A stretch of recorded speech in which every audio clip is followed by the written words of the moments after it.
¿Cómo están? Aquí estoy en un nuevo video para el canal.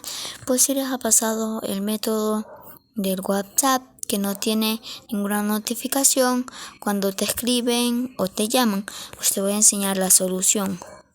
Claro, te sirve para cualquier teléfono. Te vas aquí a buscar o en ajustes. Esperamos que se carguen, ya adentramos. Ajustes.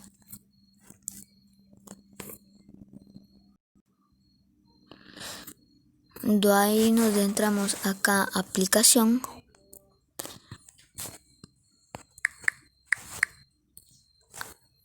Aplicaciones, ahí no. Aplicaciones. Ya, aquí tenemos todas nuestras aplicaciones.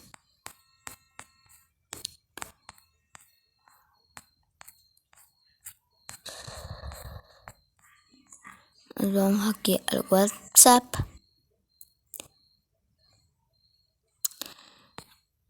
Vamos a notificaciones. Y aquí mostrar notificaciones. Y ahora sí, nos vamos a notificaciones de la aplicación. Tonos de conversación. A ver. Ahí tonos de notificación. Ahí eliges tu tono. Y aquí grupos.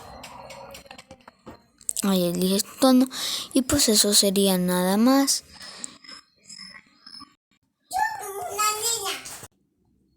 Y pues chicos, ya lo comprobé. Vamos aquí en un teléfono. Voy a escribir cualquier cosa y ahora lo voy a enviar.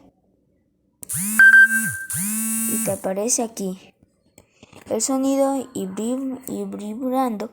Tal vez ese sea el problema, y si es que no es ese el problema, me lo escriben en los comentarios para ver cómo me arreglo ese problema. Pues hasta aquí los dejo.